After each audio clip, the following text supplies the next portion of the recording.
Hi hello నమస్తే welcome back to iDream media. ఈరోజు మనతో ఉన్నారు immigration consultant, H1B visa expert, అలాగే హైకోర్టు అడ్వకేట్ అయిన పృథ్వీ గారు. ముఖ్యంగా ట్రంప్ స్టూడెంట్ వీసా మీద తీసుకొస్తున్న లేటెస్ట్ అప్డేట్స్పై సార్తో మాట్లాడతాం. Hi sir. నమస్తే Virat. Sir, Trump latest student వీసాకు సంబంధించిన విషయాలపై ఎటువంటి అప్డేట్స్ తీసుకొస్తున్నారు, ఎటువంటి రూల్స్ అండ్ రెగ్యులేషన్స్ అనేవి క్రియేట్ చేయడం జరగబోతుందంట? ట్రంప్ అతను డిక్లేర్ చేసినట్టు నేనంటే I don't want to make people so much worried about Trump. India friendly person అతను, no doubt of it. Okay. మనకి కొంచెం వరి అవ్వాల్సింది ఏంటంటే బ్యాన్ ఎంట్రీ అని చెప్పి అతను ఫస్ట్ గవర్నెన్స్లో తను ఒక నిర్ణయం తీసుకున్నాడు. కొన్ని కంట్రీస్ని వీసాలు బ్యాన్ చేస్తాడు, అసలు మీరు రావద్దు, ఇండియా మా కంట్రీకి రావద్దు అని చెప్పి ఒక 7 కంట్రీస్ మీద డిక్లేర్ చేశారు, యుఎస్ రావద్దు అని చెప్పేసి. తర్వాత అది సుప్రీంకోర్టు వరకు వెళ్తే దాంట్లో మళ్ళీ అంటే కొన్ని కమ్యూనల్ కంట్రీస్, కొన్ని ముస్లిం కంట్రీస్ మీద వెళ్తే తర్వాత మళ్ళీ 2 మిగతా కంట్రీస్ని పెట్టి అసలు నాకేమీ అటువంటి డిఫరెన్సెస్ ఏమీ లేవు, నేను రావద్దు అంటాను, నాకు రీజనింగ్ ఉంది అని చెప్పేసి ఏదో దాని ఏదో సమర్థించుకున్నాడు. అప్పుడు కాంగ్రెస్లో తనకు పెద్ద పవర్ లేదు, లోవర్ హౌస్లో అప్పర్ హౌస్. కానీ ఇప్పుడు అతనికి విపరీతమైన పవర్ ఉంది ఆల్రెడీ. ఇప్పుడు క్రిస్మస్ టైం విరాట్. క్రిస్మస్ టైంలో ఏంటంటే జనరల్గా ఎక్కువ అక్కడ ఉండేటువంటి ఇమైగ్రెంట్స్ అందరూ కూడా వాళ్ళ ఓన్ కంట్రీకి రావటం జరుగుతుంది. అట్లాగే ఇండియన్స్ కూడా ఇక్కడ ఇండియాకి వచ్చి మళ్ళీ క్రిస్మస్ అయ్యాక వెళ్ళటం అనేది సర్వసాధారణంగా జరిగేటువంటి విషయం. కొన్ని యూనివర్సిటీస్ ఏం చేస్తున్నాయంటే మీరు వెళ్ళినా సరే ట్రంప్ ప్రెసిడెంట్ సీట్లో కూర్చునే లోపల వచ్చేసేయండి ఇక్కడికి వెళ్తున్నారు, భయపడుతున్నారు. ఓకే, బ్యాన్ ఎంట్రీ వీళ్ళకి వస్తుందేమో అని చెప్పేసి, ఏదైనా జరగచ్చు, ఎందుకు అనవసరంగా వెనక్కి వచ్చేసేయండి అని చెప్పేసి.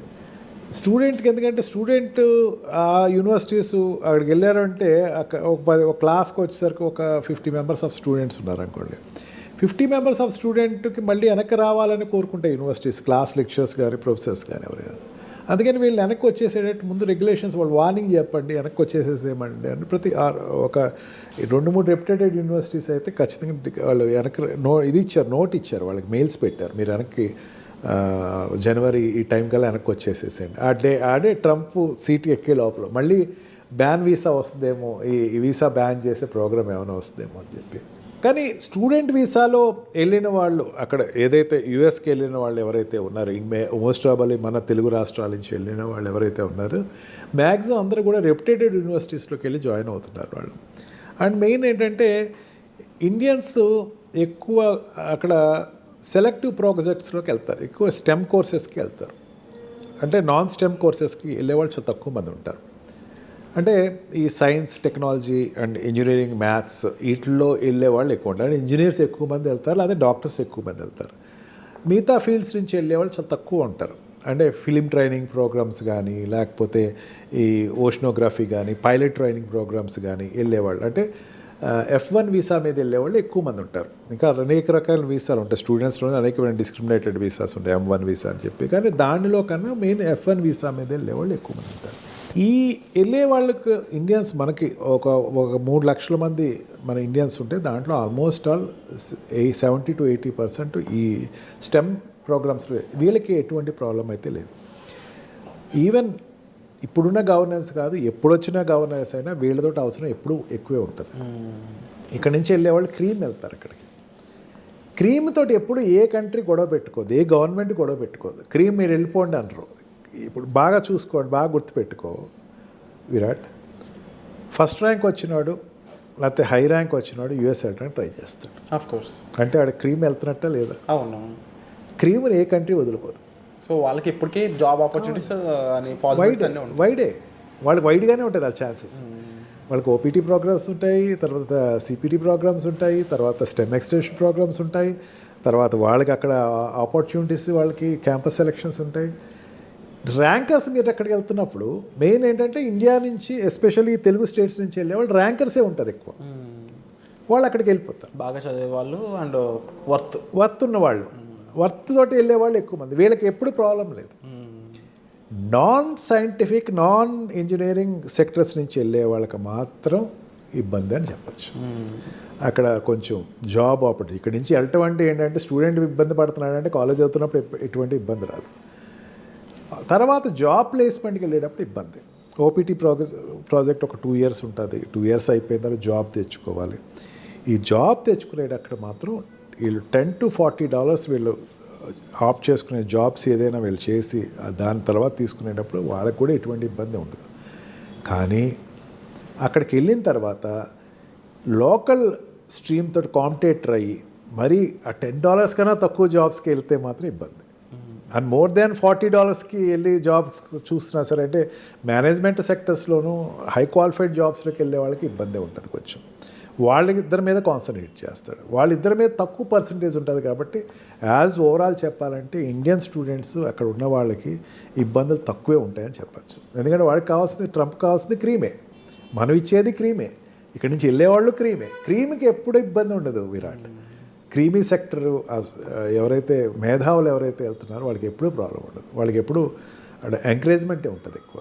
సో ట్రంప్ అనే పర్సన్ అయినా ఎవరైనా సరే అక్కడ పెట్టే రూల్స్ అండ్ రెగ్యులేషన్స్ అనేవి స్ట్రిక్ట్ చేసేదంతా కూడా అన్నెసరీ అన్వర్తి పీపుల్కే ఎక్కువ ఇబ్బందులు ఉంటుంటాయి. అండ్ మోస్ట్ ప్రాబబ్లీ వాళ్ళకి యూస్ఫుల్ అయ్యే పీపుల్ అందరూ కూడా welcome always. And most probably అక్కడికి వెళ్ళిపోయి రాంగ్ మెథడాలజీస్తో సెటిల్ అవ్వాలనుకున్న వాళ్ళు కొంచెం ఇబ్బంది ఉంటుంది. ఓకే, ఇది ఒక ప్రాసెస్. వాళ్ళు కొంచెం వాళ్ళు చూసుకోవాలి. అది మళ్ళీ అవసరమైతే ఇండియా వచ్చేసేసి మళ్ళీ 3 years ఆల్రెడీ నువ్వు 2 years చేసావు అక్కడ ఓపీటీ అదే అక్కడ ఆల్రెడీ ప్రాజెక్ట్ అవుట్ చేసావు, మళ్ళీ నీకు ఆపర్చునిటీస్ పిలుస్తాయి అక్కడ. ట్రంప్ అది ఎక్కువ చెప్తున్నాడు, కనీసం వాళ్ళు ఇండియా పంపించండి లేకపోతే కంట్రీకి పంపించి మళ్ళీ తీసుకోండి కావలిస్తే.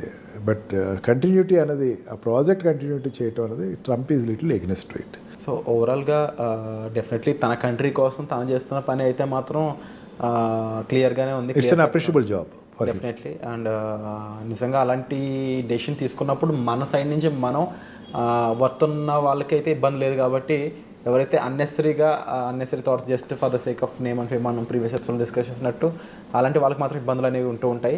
బట్ అగైన్ ఈవెన్ దో జాగ్రత్తగా వెళ్ళిన వాళ్ళైనా కూడా ఎక్కువ అక్కడ గన్ కల్చర్ కానీ లేకపోతే ఈవెన్ కొంతమంది ఇండియన్స్కి అక్కడ థ్రెట్ ఉంది అక్కడ కొన్ని స్టేట్స్ ఉంటాయి. మనం ఎక్కువ వెళ్ళే వాళ్ళు ఏంటంటే కొన్ని కాలిఫోర్నియా అని ఫ్లోరిడా అని చెప్పి మనం సెలెక్టివ్ స్టేట్స్లో వెళ్తాం.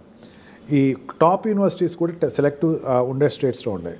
మరీ కొంచెం ఈ మెక్సికో బార్డర్లో ఉండేటువంటి స్టేట్స్ కానీ కొంచెం అక్కడ ఉండేటువంటి బ్లాక్ వాళ్ళు ఉండేటువంటి జోన్స్లో కానీ కొంచెం ఆ స్టేట్స్లో థ్రెట్ ఉంటాయి. ఆ స్టేట్స్ వెళ్లకుండా మనం జాగ్రత్త పడగలిగితే మిసిబీ లాంటిది అల్బామా పక్కన ఉండేటువంటి స్టేట్ ఇవన్నీ కొంచెం చూసుకుంటే సరిపోద్ది మనం. Wonderful sir.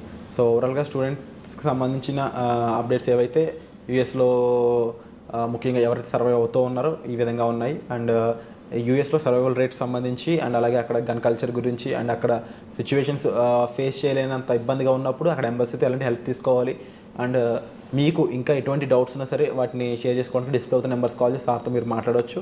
అండ్ ఎటువంటి కామెంట్స్లో అయినా సరే మీరు తెలుసుకోవాల్సిన కాన్సెప్ట్స్ గురించి మెన్షన్ చేసినట్లయితే వాటి గురించి సార్తో మనం డిస్కస్ చేసే అవకాశం వచ్చే ఎపిసోడ్లో ఉంటుంది. సో వచ్చే ఎపిసోడ్లో మళ్ళీ కలుద్దాం. Thank you so much sir. Thank you.